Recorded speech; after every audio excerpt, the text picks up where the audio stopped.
10वीं पुतली प्रभावती ने जो कथा सुनाई वह इस प्रकार है। एक बार राजा विक्रमादित्य शिकार खेलते खेलते अपने सैनिकों की टोली से काफी आगे निकलकर जंगल में भटक गए। उन्होंने इधर उधर काफी खोजा, पर उनके सैनिक उन्हें नजर नहीं आए। उसी समय उन्होंने देखा कि एक सुदर्शन युवक एक पेड़ पर चढ़ा और एक शाखा से उसने एक रस्सी बांधी। रस्सी में फंदा बना था, उस फंदे में अपना सर डालकर झूल गया। विक्रम समझ गए कि युवक आत्महत्या कर रहा है।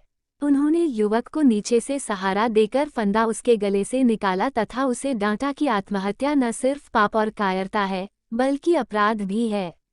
इस अपराध के लिए राजा होने के नाते वे उसे दंडित भी कर सकते हैं।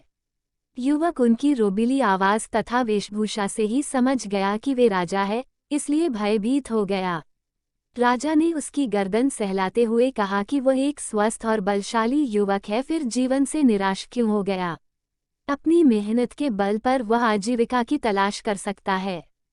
उस युवक ने उन्हें बताया कि उसकी निराशा का कारण जीविकोपार्जन नहीं है और वह विपन्नता से निराश होकर आत्महत्या का प्रयास नहीं कर रहा था। राजा ने जानना चाहा कि कौन सी ऐसी विवशता है जो उसे आत्महत्या के लिए प्रेरित कर रही है। उसने जो बताया वह इस प्रकार है। उसने कहा कि वह कलिंग का रहने वाला है तथा उसका नाम वसु है। एक दिन वह जंगल से गुजर रहा था कि उसकी नज़र एक अत्यंत सुंदर लड़की पर पड़ी। वह उसके रूप पर इतना मोहित हुआ कि उसने उससे उसी समय प्रणय निवेदन कर डाला। उसके प्रस्ताव पर लड़की हंस पड़ी और उसने उसे बताया कि वह किसी से प्रेम नहीं कर सकती क्योंकि उसके भाग्य में यही बदा है।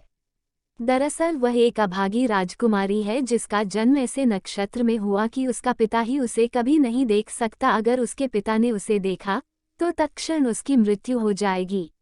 उसके जन्मते ही उसके पिता ने नगर से दूर एक सन्यासी की कुटिया में भेज दिया और उसका पालन पोषण उसी कुटिया में हुआ। उसका विवाह भी उसी युवक से संभव है जो असंभव को संभव करके दिखा दे। उस युवक को खौलते तेल के कड़ाह में कूदकर जिंदा निकलकर दिखाना होगा। उसकी बात सुनकर वसु उस कुटिया में गया जहां उसके निवास था। वहां जाने पर उसने कई अस्थि पंजर देखे जो उस राजकुमारी से विवाह के प्रयास में खौलते कड़ाह के तेल में कूदकर अपनी जानों से हाथ धो बैठे थे। वसु की हिम्मत जवाब दे गई। वह निराश होकर वहां से लौट गया। उसने उसे भुलाने की लाख कोशिश की, पर उसका रूप सोते जागते उठते बैठते हर वक्त आंखों के सामने आ जाता है। उसकी नींद उड़ गई है। उसे खाना पीना नहीं अच्छा लगता है। अब प्राणांत कर लेने के सिवा उसके पास कोई चारा नहीं बचा है। विक्रम ने उसे समझाना चाहा कि उस राजकुमारी को पाना सचमुच असंभव है, इसलिए वह उसे भूलकर किसी और को जीवन संगिनी बना ले, लेकिन युवक नहीं माना। उसने कहा कि विक्रम ने उसे व्यर्थ ही बचाया। उन्होंने उसे मर जाने दिया होता तो अच्छा होता। विक्रम ने उससे कहा कि आत्महत्या पाप है और यह पाप अपने सामने वह नहीं होता देख सकते थे। उन्होंने उसे वचन दिया कि वे राजकुमारी से उसका विवाह कराने का हर संभव प्रयास करेंगे। फिर उन्होंने मां काली द्वारा प्रदत्त दोनों बेतालों का स्मरण किया। दोनों बेताल पलक झपकते ही उपस्थित हुए तथा कुछ ही देर में उन दोनों को लेकर उस कुटिया में आए जहां राजकुमारी रहती थी। वो बस कहने को कुटिया थी। राजकुमारी की सारी सुविधाओं का ख्याल रखा गया था। नौकर चाकर थे। राजकुमारी का मन लगाने के लिए सखी सहेलियां थीं। तपस्वी से मिलकर विक्रमादित्य ने वसु के लिए राजकुमारी का हाथ मांगा। तपस्वी ने राजा विक्रमादित्य का परिचय पाकर कहा कि अपने प्राण वह राजा को सरलता से अर्पित कर सकता है, पर राजकुमारी का हाथ उसी युवक को देगा जो खौलते तेल से सकुशल निकल आए। तो किसी अन्य के लिए राजकुमारी का हाथ मांग सकता है या नहीं। इस पर तपस्वी ने कहा कि बस ये शर्त पूरी होनी चाहिए। वह अपने लिए हाथ मांग रहा है या किसी अन्य के लिए, ये बात मायने नहीं रखती है। उसने राजा को विश्वास दिलाने की कोशिश की कि इस राजकुमारी को कुंवारी ही रहना पड़ेगा।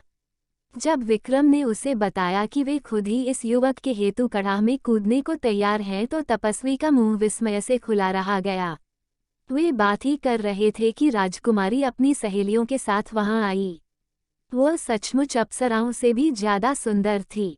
अगर युवकों ने खौलते कड़ाह में कूदकर प्राण गंवाए तो कोई गलत काम नहीं किया। विक्रम ने तपस्वी से कहकर कड़ाह भर तेल की व्यवस्था करवाई। जब तेल एकदम खौलने लगा तो मां काली को स्मरण कर विक्रम तेल में कूद गए। खौलते तेल में कूदते ही उनके प्राण निकल गए और शरीर भुनकर स्याह हो गया। मां काली को उन पर दया आ गई और उन्होंने बेतालों को विक्रम को जीवित करने की आज्ञा दी। बेतालों ने अमृत की बूंदें उनके मुंह में डालकर उन्हें जिंदा कर दिया। जीवित होते ही उन्होंने वसु के लिए राजकुमारी का हाथ मांगा। राजकुमारी के पिता को खबर भेज दी गई और दोनों का विवाह धूमधाम से संपन्न हुआ।